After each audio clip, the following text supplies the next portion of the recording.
Assalomu alaykum. Va alaykum assalom. Qo'lingizda ikkita paket bor edi shekilli. Ha, pastda qo'shnilarga berdim. Yetim bolalarini ko'zi kulsin dedim-da.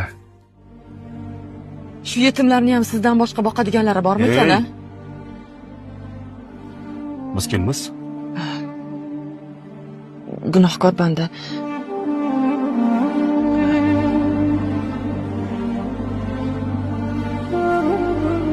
Gaplarimni quloqlaringiz bilan emas, aqlingiz bilan eshiting.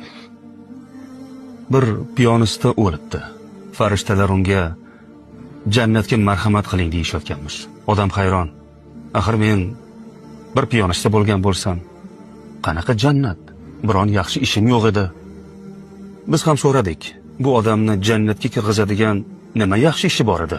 Bizga aytildiki, bir kun rosa ichibsan. Oyoqda tura olmaydigan darajada mast ekansan va yiqilib tushibsan. Keyin hamma yog'ing loy holatda zo'rg'a o'rningdan turibsan. Yolg'iz o'tirgan yetim bolaga ko'zing tushibdi. Uni boshini silab, yo'lingda davom etibsan.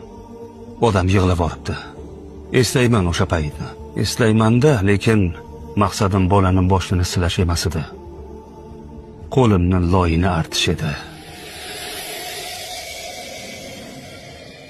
Farishta javob beribdi. Seni maqsading yomon bo'lgan bo'lishi mumkin.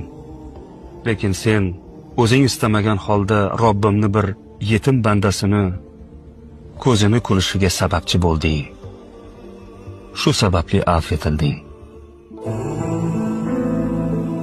Shu saryog'ni ham qo'shniga olib chiqib bersam maylimi? Nimaga? Yetimlarni ko'zini kuldirib jannatga kirgim kelyapti. Men ularga hozir sariyog' berdim. Yaxshisiz bu sariyog'dan shirinlik tayyorlab olishing. Rahmatini chegarasi yo'q bo'lgan Robbim bizlarni bir yetimni ko'zini kuldirganimiz uchun bo'lsa-da gunohlarimizni kechirsin.